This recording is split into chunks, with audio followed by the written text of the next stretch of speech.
Now let's discuss higher cognitive function, Chapter 8. So the major geographical landmarks of the cortex are laid out in this figure. We've already discussed the landmarks of the frontal lobe, particularly the dorsolateral prefrontal cortex, the ventrolateral prefrontal cortex, and just part of the orbital frontal cortex, the most ventral, is only seen slightly on the lateral view. Next to the precentral or primary motor cortex, we have the premotor area and the supplementary motor areas. And then finally, the language areas are Broca's area, the supramarginal gyrus, and the angular gyrus, as well as these critical aspects of the temporal lobe. Then when we look at the medial side, we can see the medial prefrontal cortex, the orbitofrontal cortex. Here's the anterior cingulate cortex that we discussed in the prior chapter, and then the posterior cingulate and the precuneus we'll talk about shortly when we discuss the so-called default mode network, or rather we continue our discussion of the default mode network. Now, this figure represents the sort of distinction between left and right brain functions, and while that's somewhat of a simplification, it is a useful way for subdividing the major cognitive functions. And we're going to take a look at the language functions first. Clearly, you need to hear sounds, and somehow those sounds are recognized as language and then processed as such. How does that come about? Well, first we need to look at how sound gets to the brain.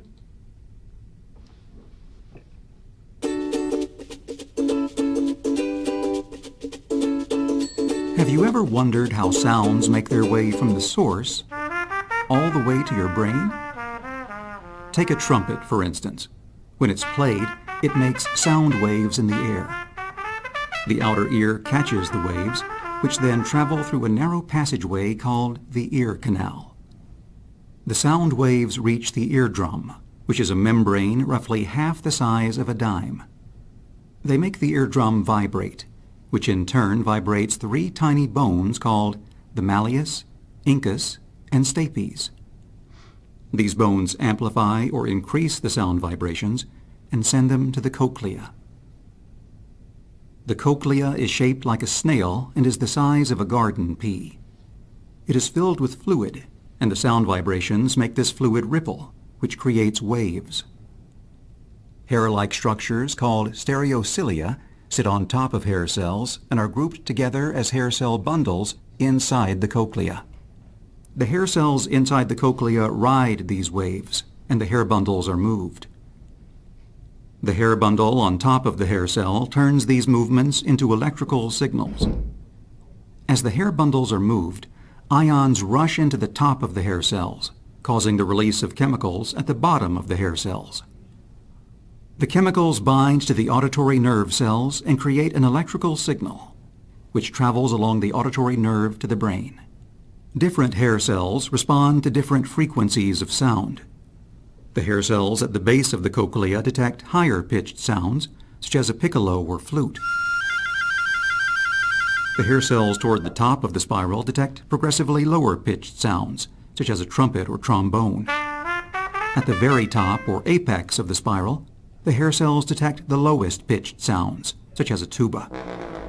The auditory nerve carries the electrical signal to the brain, which interprets the messages as sounds that we recognize and understand.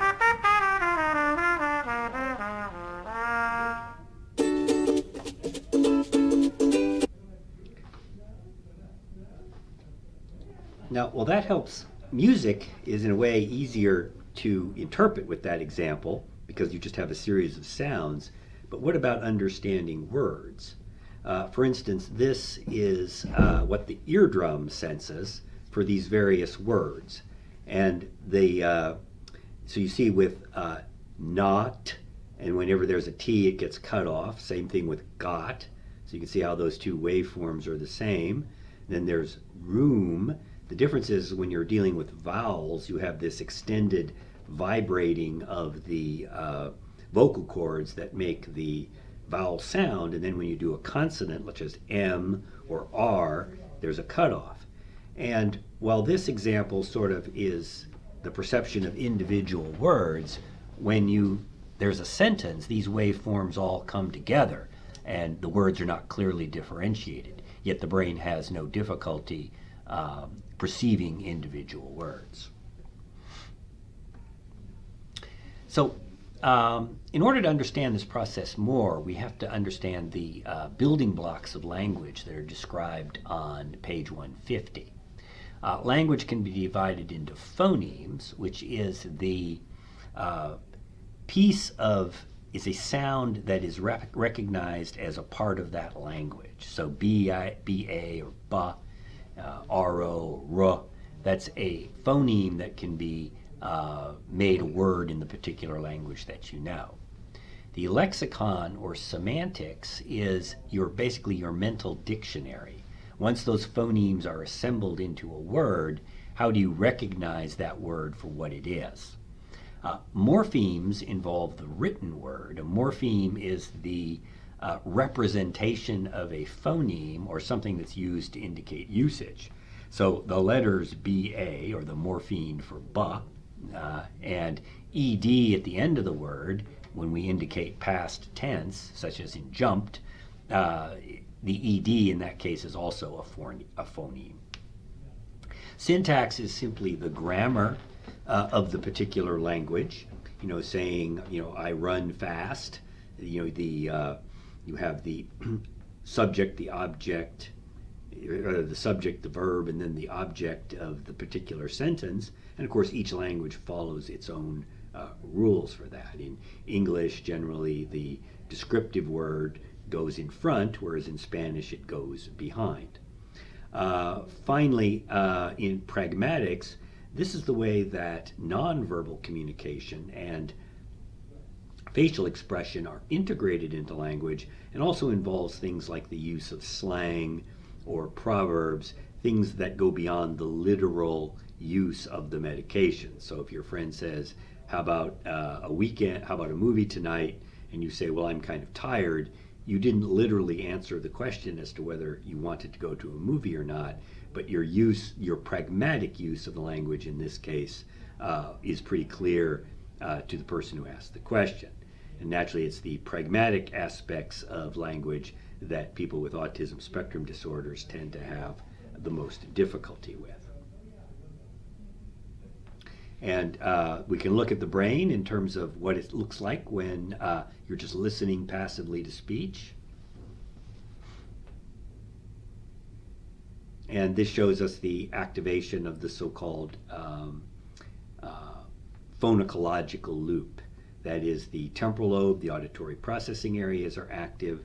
This will activate the Wernicke's area, and even to some degree, the frontal language areas around Broca's are also active, even if you're not speaking.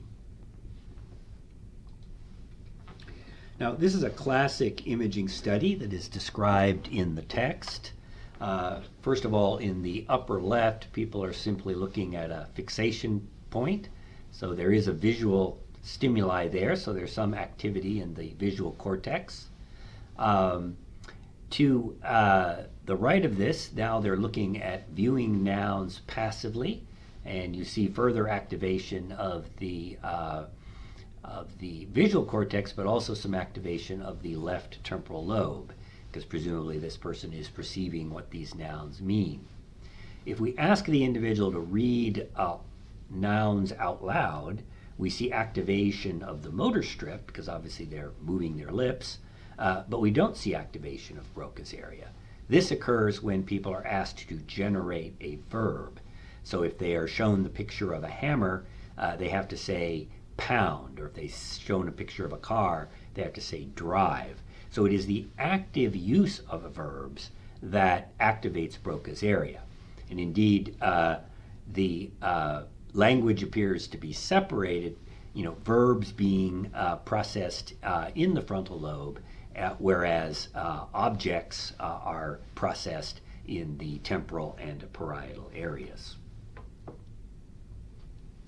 Now, this shows this process further In this experiment, on the far left, people are looking at false fonts. That is, shapes of things that look like letters but are not letters. And again, you have activation of the visual areas.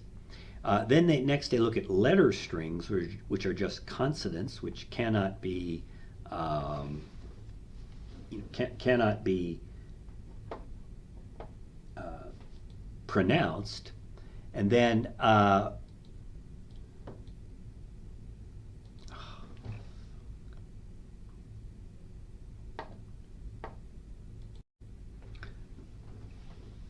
this experiment shows this process of language perception in a different way. On the far left, people are looking at false fonts. These are shapes that look like letters but are not letters, and you see there's activation of the visual cortex.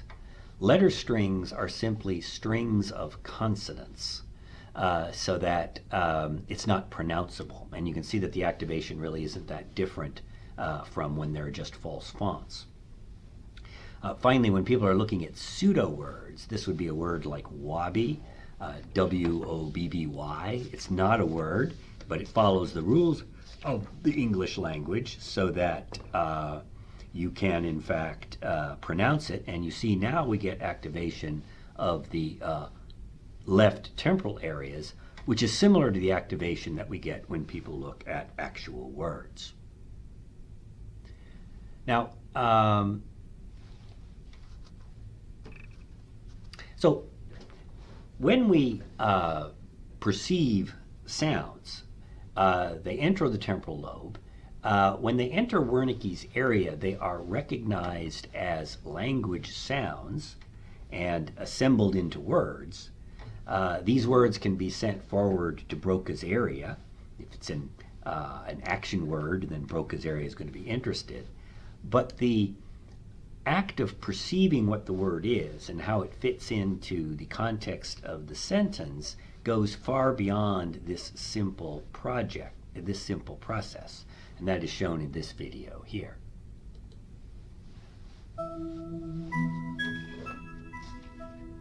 This is a map of someone's brain, showing roughly which areas respond when they hear different words. For example, there's a small area in the middle frontal gyrus that reliably responds to hearing the word top. But it's not just one word, one location. A single word can activate a whole range of different brain regions. So we find the word top in a bit of brain that seems to respond to words associated with clothing and appearances, but also here with numbers and measurements, and here with buildings and places. We usually think of language as being restricted to certain sections, like the temporal lobe. So researchers were surprised to find activity all across the brain and in both hemispheres. The map was made by scientists at the University of California, Berkeley. They put volunteers in an MRI scanner and had them listen to stories for 2 hours. Back in the front again, deep, deep, and she pulls out a pack of matches that have been laundered at least once. By monitoring blood flow to different parts of the brain, they worked out which places were responding to the meaning of the words, the semantics. They found that different bits of the brain responded to different kinds of words and concepts. And they could group them into rough categories, shown here by the different colours. Dark green bits, for example, were most activated by words to do with numbers, red bits by social words. Here in the right temporoparietal junction, this speck of brain, just a few millimetres across, was found to respond to words like wife, mother, pregnant, and family. And this bit just next door responds to some of the same social words like family and wife, but also words to do with places and people like house and owner. Generally, the concepts represented in each brain region relate to other functions that scientists already know about. So words to do with how things look, such as stripes, are likely to be found near the visual cortex. And although each individual's map is different, Looking at these three brains, it's clear that different people have the same kinds of concepts in the same kinds of places. This is the first time we've been able to map the semantic systems of the brain in such detail, discovering that words are grouped by meaning, and revealing just how complicated and widespread the word maps in our heads really are. And the brain map is available online for anyone to explore.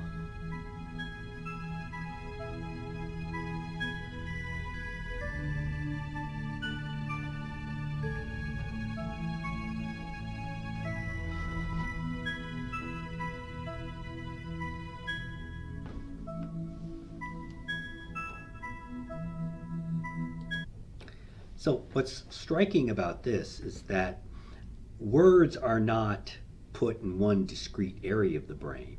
And while Broca's area, Wernicke's area, the phonological loop is primarily on the left side of the brain, the semantics of the brain is spread everywhere, temporal, parietal, frontal lobe, with the words grouped according to their general thematic meaning. So as I point out, top may be in one area if it's referring to its directional nature. Top may be in a different area if it's related to a piece of clothing, and yet again if it's related to, say, someone in a social hierarchy, such as the top man. And it tells us that the way that the brain organizes words is much more complex than what we have realized. So that brings us back to looking at the distinctions of the left and right brain. We've gone over how sounds are recognized as language by Wernicke's area, sent forward to Broca's area, but also through processes that we don't understand, is that the brain can just, these language systems can reach out to all over the brain to get the particular meaning of any given word. Now, on the in the left frontal lobe, the dorsal lateral prefrontal cortex tends to predominate in areas that are phonological, not surprisingly, language-based, involved in encoding, that is, reading information into memory, engaging in deep processing or deep thinking, as well as conscious mental processing. And these functions are shown in the lower left, and you'll notice that they all tend to be sequential in general. The left hemisphere specializes in information that kind of one piece of information follows from another, such as in language. In contrast, the functions in the right hemisphere are quite different. First of all, in the temporal parietal areas, there are two streams of information that tend to be involved in recognizing what an object is, and that tends to be the role of the right temporal lobe, and locating where an object is, which tends to be the function of the right parietal lobe. And indeed, people with strokes in the right parietal lobe are more likely to have neglect syndromes, where they will even deny that a part of their body exists. The right frontal lobe tends to be more visual spatial in the way that it deals with information, and so the right hemisphere tends to underlie music, abstract mathematical skills, recognition of facial expression, and in particular, it does have a role in language, but its role may be more in the pragmatics of language, that is, in the ability to modulate your speech according to the emotion you're feeling, or the general prosody of speech, how it naturally rises and falls. And people with right hemisphere problems tend to have deficits in areas of prosody of speech, even though their absolute language is intact. Now, another way you can look at the difference between right and left modes of thinking is by examining how visual spatial functions are handled by people with strokes. So if we ask a healthy individual to copy the figure on the far left, it's very easy. It's an A that's made up out of X's. People with left hemisphere regions tend to pick up the gestalt. They do an A, but they miss the fact that it's made up of X's. And finally, a person with a right hemisphere region may recognize the detail, the X's, but be unable to get the overall gestalt correct. Now we'll look at some different aspects of frontal lobe function, and this is covered on page 155 of the text. It looked at some interesting EEG studies that are related to ways that the different hemispheres process emotion. So in the EEG, the presence of a lot of alpha waves or alpha power means less activation. And in many studies, alpha is decreased in the right frontal area when people experience negative emotions. That is, the right frontal lobe is activated during negative emotion. People with higher levels of right frontal activity tend to show more baseline activity.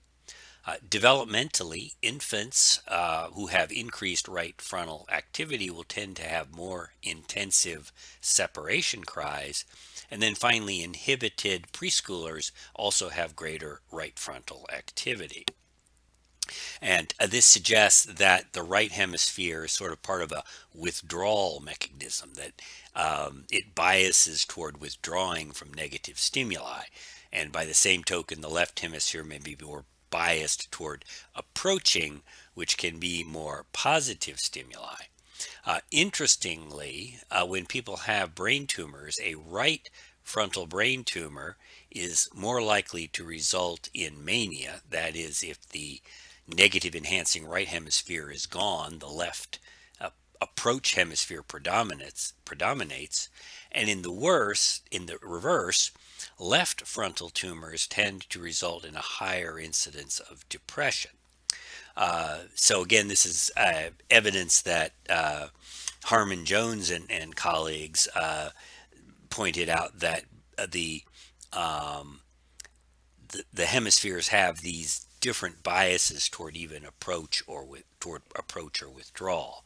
And interestingly, in their model, aggression goes with the approach module, because obviously the organism is aggressing towards somebody, even though we generally would consider anger to be a quote-unquote negative emotion.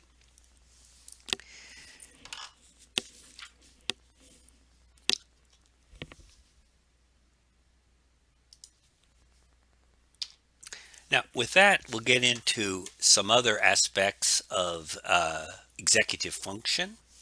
Again, here's a review, perhaps a little bit more artistic, showing the dorsomedial prefrontal cortex, the dorsolateral prefrontal cortex, and the ventrolateral prefrontal cortex.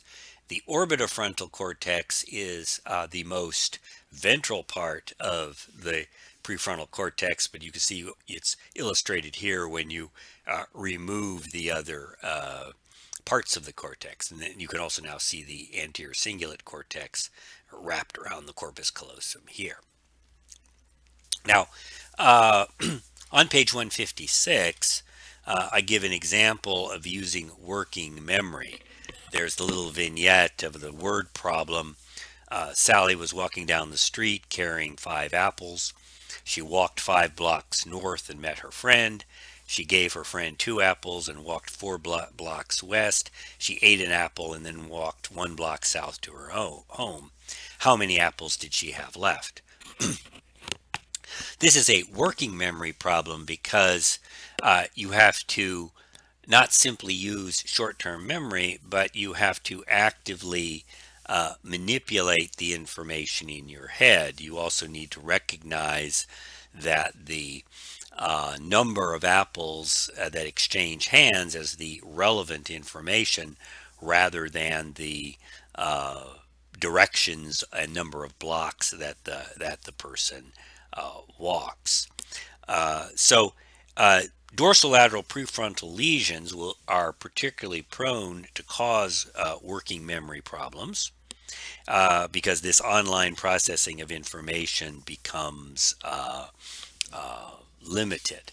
And as I noted in the earlier figure that showed the differences between right and left brain function, the working memory that the left dorsolateral prefrontal cortex is involved with uh, tends to be verbal in nature, whereas in the right hemisphere, you're more likely to be dealing with the so-called visual spatial sketch pad. So in this example, if it turned out uh, where did Sally end up when she walked, that kind of tracking her visual spatial movements would be more right hemisphere. But we're going to move on to looking at a broader view of prefrontal cortex functions. And I think the most useful model is O'Reilly's so-called WHACH or watch model of functioning. And this is described on page 157. This is the what, how, abstract, cold, hot model. And here we're looking at the front of the brain. There, of course, is the midline. And these are just your directions here. We've got medial, lateral, dorsal, ventral. Here is the orbital frontal cortex. You will see here, excuse me, that how is to the dorsal side, what to the ventral, cold to the lateral side, and hot to the medial side. And that seems somewhat immediately at first not very intuitive, and yet it makes sense in terms of the way different executive functions are segregated. For instance, the how many apples did Sally give away would kind of be a more dorsal question. The what function, is it apples or is it blocks I need to keep track of? You know, who's Sally and why do I care? That's going to be processed more ventrally. Whereas the lateral medial dimension is going to be heavily involved with emotion. So this problem being not involving anyone you know, obviously, and involving arithmetic and blocks walking, that's cold, non-emotional. So you're going to find that it's going to be more processed in the dorsolateral prefrontal cortex. On the other hand, if this involved somebody you knew, an emotional decision, should I ask someone out on a date? How are they feeling about me? That obviously is going to be more emotionally charged and is going to be mediated by medial prefrontal cortex areas, which are part of the default mode network that we mentioned earlier. Now, when we go to the orbital frontal cortex itself, we get some interesting phenomena. So again, let me look at the lower part of this diagram. There's another interesting distinction. Tasks that are more concrete, you know, how many apples are there, would be handled more posteriorly, whereas we move anteriorly in the prefrontal cortex, this area deals with tasks that are more abstract. And then in the orbital frontal cortex, we have rewards are mediated more by the medial areas, and the punishments more by the lateral areas. And again, if we look at the anterior posterior dimension, learned rewards are mediated anteriorly, whereas instinctive rewards, you know, caffeine, sugar, and so on, are going to be mediated more posteriorly. Now, the orbital frontal cortex assesses the value of the rewards. The ventral tegmental area in its projections to the ventral striatum will recognize that a reward is present. It detects the salience, but how badly or how strongly should you value that reward? And valuing the reward will be related to what kind of risk you're going to take for it. If it's an extremely valuable thing, then you're going to probably decide to go for it and try to get it. If it's not valuable, you may skip it. Similarly, punishments are weighted by the orbital frontal cortex. How serious is the punishment.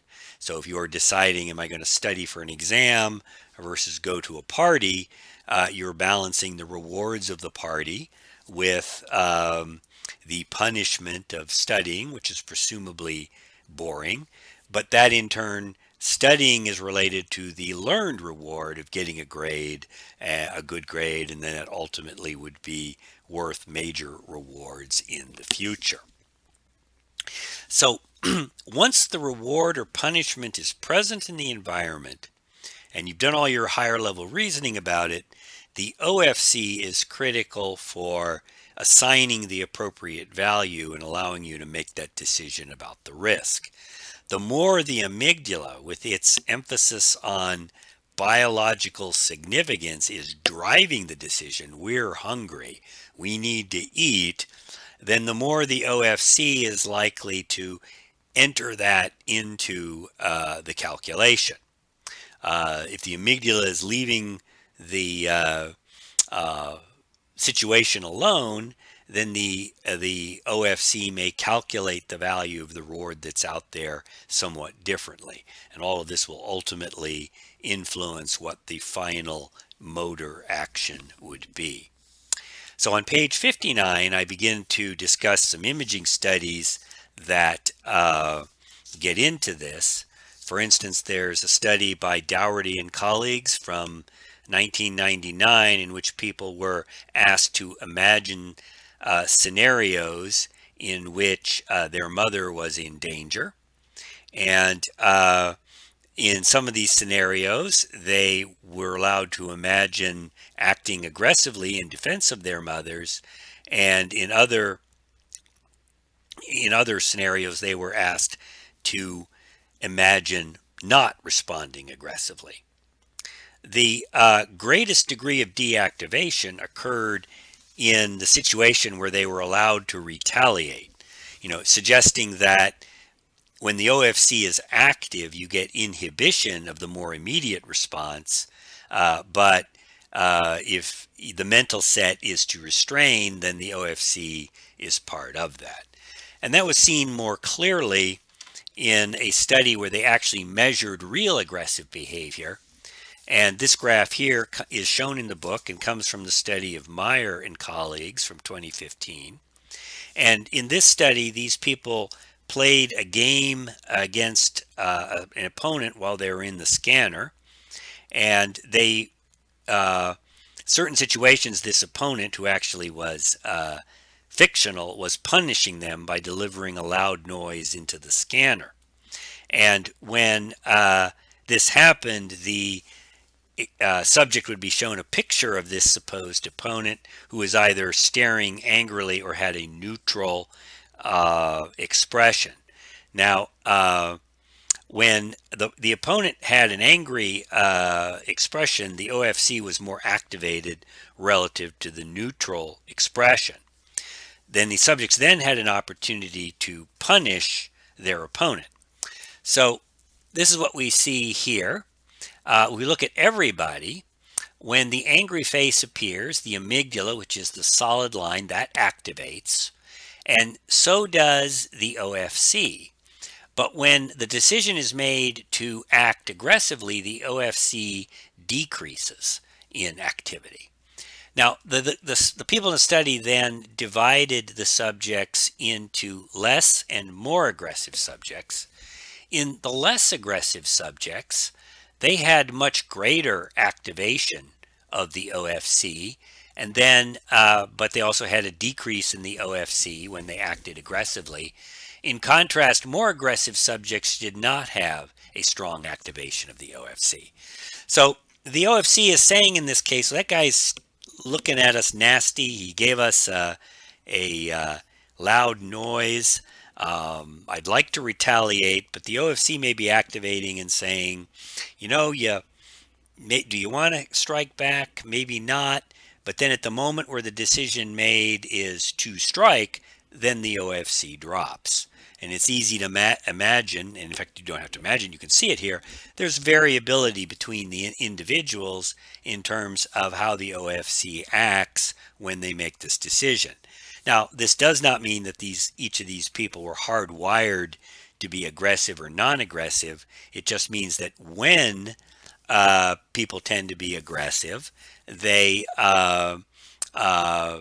will deactivate the OFC, and that people who are less aggressive will more strongly activate the OFC, and that may ultimately lead to less aggression in those individuals. Now, let me introduce now the topic of brain networks. Up to this point, we have talked about specific regions, and we kind of talked about them being isolated from each other.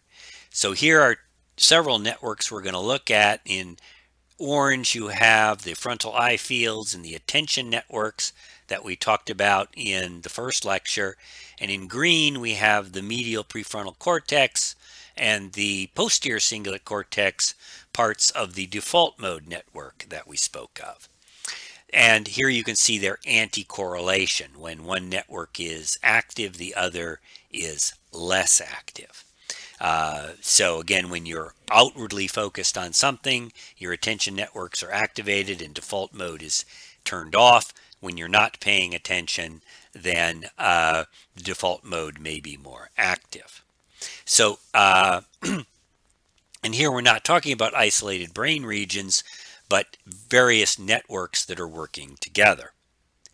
And these networks are referred to as small world networks. To give an example of this from Facebook, you probably have different groups of people that you relate to on Facebook. You may have family members to whom you're tightly linked, and also maybe friends from work to whom you're tightly linked. And it may be quite rare that there's any link between your work people and your home people. Well, it turns out that neurons are arranged in that fashion. And so you see different neuronal groups here linked to each other. The width of the line between them is the strength of the connection between those two areas. And in general, the brain is organized into compact modules that are strongly connected within the module and sparsely connected across the different modules. If we have people just lie in a scanner and do nothing with their eyes open and measure their resting state functional MRI activity, then the brain is sort of organized into a number of networks. This 7-network parcellation is probably the most well known. Now, some of these networks will make sense to you immediately. The blue is the somatomotor, consisting of the pre-central gyrus and the post-central gyrus. The green is the dorsal attention network that we studied in the last lecture. You can also see the violet ventral attention network, the inferior frontal cortex and temporal parietal junction. The default mode network in red that I just spoke of can be seen here on the medial view. The PCC and precuneus and the medial prefrontal cortex. The frontoparietal in orange are the control networks, the executive function networks that I mentioned a little while ago. From a psychiatric perspective, we're going to be very interested in the dorsal and ventral attention networks, the default mode network, the salience or limbic network, and the frontoparietal control network. So let's go through each of these. So here is the dorsal and ventral networks. We discussed those in the attention and memory network. Top-down networks are the frontal eye fields and the inferior parietal sulcus and superior parietal lobe. These are active when you have a mental set, things that you want to focus on. The bottom-up or right lateralized network is the inferior frontal gyrus, the middle frontal gyrus, and the temporoparietal junction. This will be activated when you detect the target or when something extraneous from the outside world interrupts your attention. Again, not to labor the point, but the default mode network is very important. Here on the medial side, we have the medial prefrontal cortex, the precuneus, and the posterior cingulate cortex, but there are also parts of the default mode network that are on the lateral parts of the cortex, as well as the hippocampus is part of this default mode. And we got a hint of that in the memory lecture. The salience network consists of the dorsal anterior cingulate, very critical in monitoring ongoing behavior, the amygdala and the insula, the ventral tegmental area, the reward areas, as well as the substantia nigra and parts of the hypothalamus. So the salience network will detect important things in the environment, particularly things that are related to reward. So the salience network is saying what's out there, or there's something out there. Frontoparietal network, not surprisingly, heavily involving the dorsal lateral prefrontal cortex. That's the blue and orange areas here. And over here, they're showing you the default mode and the dorsal attention network, just to give you a sense of how these line up. They're obviously they're close to each other, but they're clearly distinct regions. Now, I mentioned to you that when the default mode network is on, the central executive network and the attention networks are off. Well, it turns out the salience network is involved in the balance between the two of those. So if you're working, default mode is off. Salience says, hey, something's out there, something's new, then it may shift back the other way. If you're working along, you start to drift off, you're daydreaming, you look at the clock and salience kicks on again, and whoa, we're running out of time, we got to get this job done, and you flip back with default mode off and central executive network on. An efficient cognitive function tends to be related to this efficient switching back and forth between these two major networks. And you don't want to think of the default mode network as simply a rest network. A lot of mentalizing or internal thinking depends critically on the default mode network, as well as our memory process itself. So it in some ways is poorly named as default mode. It's really the internal thinking network. And this gives you just a sense of how this all happens. So information from the outside world, sensory afferents, visual afferents, kick the salience network into action by stimulating the amygdala and the ventral tegmental area, getting the reward system going, activating the amygdala insula complex, and then bringing the anterior cingulate cortex on, which is monitoring behavior, and that will lead to the activation of motor efferents. Now, how do we use this clinically? Well, here's a study, which is referenced in the text, that is looking at the default mode network, the control network, and the dorsal attention network in the resting state. And this is not an anatomical picture. This is a graph picture showing these three different networks, and you can see that they're all in controls. They're fairly distinct. They talk to each other, each network, and the connections between them are fairly sparse. So if the dorsal attention network is focusing on something, it can do its job. If dorsal attention and control are turned off, then default network can do that job. Now, in the lower panel, you see the patients, and these are psychotic patients both with bipolar disorder with psychosis and schizophrenia, and you can see that the small world network organization has been disturbed. And so the default mode network is closer to the control network, and the dorsal attention network is kind of smeared into the control network. And this suggests that this is a less optimal way of functioning. Interestingly, in this study, there was no distinction between schizophrenia and bipolar.